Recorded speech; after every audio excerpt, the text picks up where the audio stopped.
The rain came down in sheets, not a gentle, cleansing drizzle, but a cold, aggressive battering that matched the frantic thudding in Elara's chest.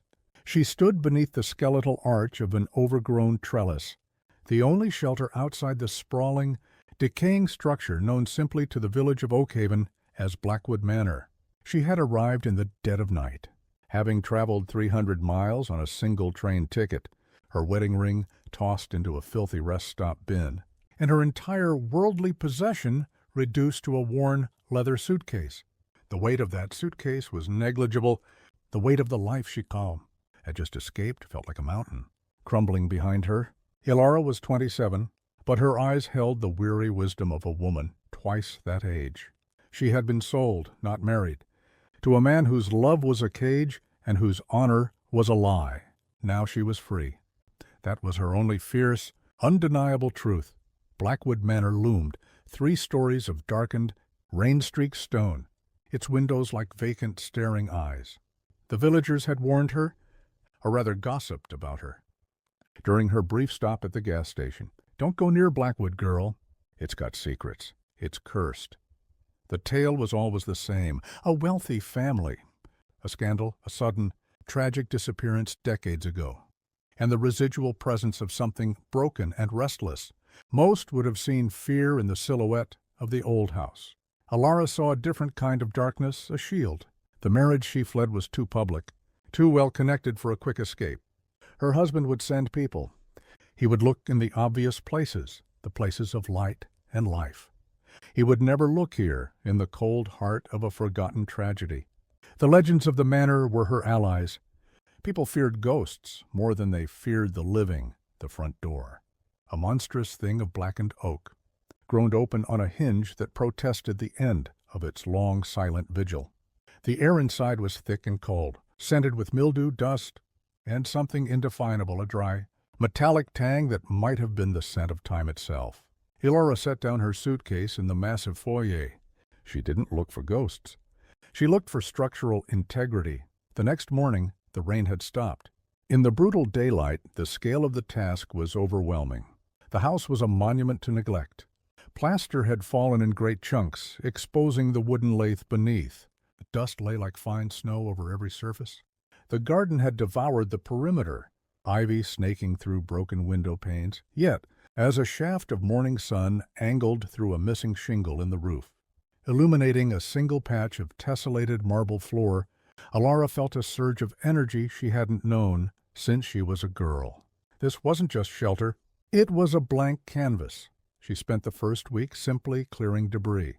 She tackled the kitchen first, a cavernous, filthy space. She discovered a working water pump in the scullery, and miraculously, a small, dusty box of tools left behind by a workman generations ago, a rusty hammer, a couple of screwdrivers, a coil of usable wire. Her goal wasn't luxury, it was dignity. She cleaned one room on the ground floor, scrubbing the wood with water, lye soap, and sheer force of will until the grain showed through again. She tacked an old wool blanket over the broken window, sealing out the draft. That night, she slept on the clean floor, a small candle flickering on an overturned crate. And for the first time in 3 years, she didn't sleep with one ear listening for a footstep. As the weeks bled into a month, Elara's routine solidified. Up at dawn, work until exhaustion. Her hands, once soft, were now calloused and stained. A badge of honest labor she wore with pride. She had sold a small, inconspicuous heirloom bracelet in the nearest town for enough money to buy essential supplies, dried beans, flour, paint, and new glass for the most critical windows. It was while she was stripping the faded wallpaper in the library that the mystery first presented itself. The paper, a heavy, velvet-flocked pattern, resisted her efforts stubbornly. When she finally tore a large section away, she saw not the expected plaster, but a small, neat square of older, smoother paneling that clearly didn't belong to the rest of the wall. Behind it she felt a slight hollow echo. Driven by an instinct she couldn't name, she fetched a screwdriver and gently pried at the seam. The panel came loose with a dry, soft thunk, revealing a small void, a hidden space carved into the thick wall. Inside there was a single item. Not jewels, not gold, but a small leather-bound journal. It was bound in a deep midnight blue material, faded but meticulously preserved. As she opened it, the dry paper crackled. The handwriting inside was elegant and tight, a woman's script dating back to the late 1880s. The very first entry chilled her. May 14th, 1887. The walls of Blackwood are thick, but the lies they contain are thicker. I will not break my vow to him, but I will not allow his name to be ruined by the wickedness I have seen. I must find a way to honor the truth, even if it means burying it here, in the only place I know they will never look. Elara's breath hitched. This wasn't a record of a ghost. It was a witness. The manor wasn't haunted by a restless spirit. It was haunted by a suppressed truth. The whispers of the past, the secrets the villagers sensed, were not supernatural. They were the result of a deliberate act of concealment. And the person who had written this woman of honor, had chosen this very house as the guardian of her secret. Elara carried the blue journal back to her clean, small room. The light from her oil lamp pooled on the fragile paper as she began to read in earnest. The journal belonged to Lillian Blackwood, the wife of the manor's owner, Elias, and the entries spanned only 3 months. In 1887, Lillian was observant, educated, and heartbroken. The scandal the village whispered about wasn't a disappearance or an accident. It was a murder. Elias Blackwood had been a man of significant local influence, a magistrate of deep, if stern, integrity. His youngest brother, Silas, was a gifted architect, but a perpetual debtor, a source of constant shame for the family. The journal revealed that a wealthy, respected rival of Elias, a man named Mr. Harrington, was found dead, poisoned, and all evidence was meticulously planted to point directly at Silas. June 3, 1887, the injustice of it suffocates me. Elias knows it was not Silas. He knows who orchestrated the plot. Harrington's own son, Arthur, who feared his father would disinherit him. Arthur fabricated the debt notes, the letters, everything needed to condemn Silas. But Elias, he cannot speak, not because of fear, but because of his own perverse concept of family honor. Lillian's deepest anguish lay in her husband's paralyzing decision. Elias, a man obsessed with the reputation of the Blackwood name, refused to expose a rival family's dirty secrets. He believed revealing the truth that a Harrington's was a murderer and a Blackwood. Silas was wrongfully accused, would bring greater shame to his house than simply allowing Silas to be convicted and quietly dealt with. In Elias's mind, a public scandal was the true crime. Silas Blackwood had been convicted and sent to a penal colony, where he died 2 years later. Elias and Lillian lived out their days in silent, poisoned misery, and Blackwood Manor began its long, slow decay. Lillian had hidden the journal as her final act of defiance, a silent vow to the truth. The truth she concealed was this: Arthur Harrington's descendants still lived in Oakhaven, their family name now synonymous with wealth, respect, and local power. Elara understood immediately why the house felt heavy. It wasn't full of ghosts. It was full of unpaid moral debt. She felt a powerful kinship with Lillian. Both women had been trapped by men who valued a false sense of honor over truth and life. Elara's own flight was a quest for her personal honor. She could not ignore Lillian's plea for justice. She needed to know who the Harringtons were now. The following day, wearing her least stained dress and tying her hair back severely, Elara walked into Oakhaven. The village was picturesque, but the smiles felt tight, and the eyes were always watching. The old gas station attendant, a man named George, was the village historian, and the most talkative. Elara bought a loaf of bread and casually asked about the old families. "Oh, you mean the Vances?" George said, wiping his hands on a rag. "The most established folk around here. The matriarch, Mrs. Evelyn Vance, she's the soul of Oakhaven. They own the bank, the quarry, half the land. Rich as sin and proper to a fault." "Portas break of Asque?" "Vance?" Elara asked, feigning ignorance. "Aye. The Vance family were the Harringtons, generations back. They changed the name to Vance a good 50 years ago. Too much history, I suppose. Gotta keep up appearances, eh?" Elara felt the cold dread settle in her stomach. Arthur Harrington's legacy was not only intact, but flourishing. Mrs. Evelyn Vance was the heir to the lie. Elara returned to Blackwood Manor. The mystery was no longer a curiosity. It was a dangerous responsibility. Lillian's journal was proof of a historical crime and a massive miscarriage of justice. If Elara revealed it, She would be striking at the heart of Oakhaven's power structure. The very last thing a woman in hiding should do. But to ignore it, that would be dishonorable. It would be an insult to the courage it took Lillian to write those words, and a betrayal of Silas, who died for a lie. She began her own investigation, not by talking, but by searching the house for supporting evidence. Lillian had written that Arthur had fabricated debt notes. If Silas was innocent, the real documentation might still be hidden. She searched the study, Elias's old domain, focusing on the hidden compartments and loose floorboards she'd found during her renovations. The air was tense, and she felt the house itself holding its breath. Then she noticed a faint discoloration on the underside of a grand mahogany desk, where a small brass plate should have been. It had been crudely painted over. She scraped the paint away with a fingernail. Underneath, in tiny, elegant script, was a faded inscription, EB to SB, for your honesty, always.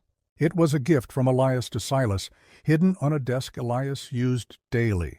And directly next to it, the wood was subtly separated, a seam barely visible. It was a lockbox built into the desk.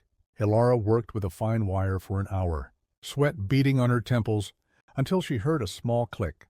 The front panel slid down, revealing a compartment lined with silk, and inside a small bundle of brittle, yellowed papers tied with a thin red ribbon. These were not the forged debt notes. These were Elias Blackwood's personal records, a confession written in his own hand, detailing the actual transactions between Silas and Harrington, proof that the debt was minor and legitimate, not the crippling sum used to frame him. There was also a draft of a letter from Elias to his solicitor, outlining the full Harrington plot, which he had never sent. The journal was the witness. These documents were the evidence. As she placed the papers on the desk, a faint sound reached her ears, the crunch of tires on the gravel drive. A sound Elara hadn't heard since she arrived. It was too soon for the postman, too late for a casual caller. Someone was at the front door. Elara froze, the papers spread out before her. She had been so consumed by the secrets of the past that she had forgotten the danger in her present, her abusive husband's people, or perhaps the descendants of the man whose crime she had just uncovered. The ancient door creaked, then a clear, measured voice called out, sharp against the silence. "Is anyone home?" Mrs. Vance would like a word with the manor's new occupant. With a speed born of pure survival instinct, Elara scooped up the brittle, yellowed papers and Lillian's blue journal. She ran across the study to the spot in the wall behind where the old wallpaper had been. The panel was still loose. She tucked the entire bundle, journal, confession, and ledgers, into the dry cavity. She then restored the panel, running her hand over the seam to ensure it was undetectable to a casual glance. Her heart hammered against her ribs, a frantic, loud drum in the still house. The crunching footsteps were now inside the foyer. Elara didn't have time to descend the grand staircase.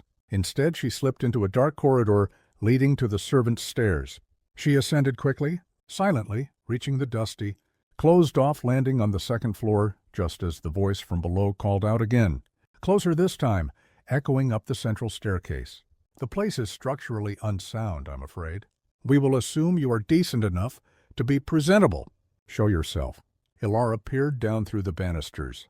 There were two people, a tall, severe woman in an impeccably tailored wool coat, undoubtedly, Mrs. Evelyn Vance, and a younger man beside her, mid-30s, wearing an expensive suit and the guarded expression of a bodyguard, or perhaps a lawyer. Mrs. Vance surveyed the foyer's patchy cleanliness with an expression of aristocratic distaste. "It seems the vagrant has been industrious. What a waste of effort." Elara stayed silent, clutching the rough railing, observing. She needed to understand their intent. Were they here because she was the wife of an abusive man, or because she was living in the house of their lie? "We know who you are, miss," the younger man stated, his voice a polished threat. "Or should I say, Mrs. Elias?" No, you shed that name, didn't you?" "Mrs. Selwyn." A coil of pure fear tightened in Elara's chest. They were from her past. Her abusive husband, Selwyn, had found her. But why were they working with Evelyn Vance? Evelyn Vance smiled, a cold, thin expression. "Runaways are tedious, Mrs. Selwyn. When we heard a lone woman had taken up residence in Blackwood, we contacted your husband out of a civic duty, of course. It seemed pertinent that he be informed. The implication was clear. Mrs. Vance had not discovered Elara by accident. She had been tracking any sign of a lonely woman hiding in a forgotten place. She had sold Elara's location to her husband as a favor, or perhaps as part of an ongoing arrangement to maintain influence. However, Mrs. Vance continued, stepping closer to the staircase, her eyes scanning the shadows, while your husband is arranging your return to a life of proper decorum, I have a separate issue. Blackwood Manor is technically my property now, a long-expired claim on a century-old debt. It's time for this eyesore to be demolished and the land developed. You are to be gone by tomorrow, or the police will be involved for trespassing and for theft. Theft? Elara finally whispered, her voice husky from disuse, letting just a hint of it drift down. Mrs. Vance's eyes, sharp and predatory, locked onto the spot where Elara stood. There were sentimental items here, family records. If anything has been moved or, God forbid, read, you will face the full weight of the law. Mrs. Selwyn, do you understand? The honor of her present struggle and the mystery of the past had collided perfectly. Vance didn't just want the land. She was desperate to secure the silence of the manor itself, ensuring the documents Elara had just hidden would never see the light. Elara slowly descended the stairs, her chin raised, her posture stiff with the resilience she had forged over the last 2 months. She met Mrs. Vance's cold gaze unflinchingly. I understand, Elara said, her voice stronger now. I understand that a trespasser in an abandoned house is a minor offense. But fabricating evidence and arranging for a husband to retrieve his runaway wife, that is a coordinated act. The lawyer beside Vance shifted uncomfortably. And I understand, Elara continued, her eyes fixed on Mrs. Vance, that Blackwood Manor has nothing of sentimental value. It has evidence. Evidence of a century-old miscarriage of justice. An evidence that might explain why the Harringtons became the Vances and why you are so eager to see this house reduced to dust. Mrs. Vance's composure cracked. Her lips drew into a thin white line. You are overstepping, girl. You are a criminal with a vengeful husband on your trail. You have no leverage here. You will leave, or I will have your name and face spread across every newspaper as a deserter and a thief. Your husband's money is a formidable tool, and the truth is a more formidable one, Elara countered, though her hand was trembling behind her back. I may be a runaway, but I have rebuilt this place with my own hands. I have earned a life here, and the woman who built this house, before me, Lillian Blackwood, left, a legacy of honor that I now carry.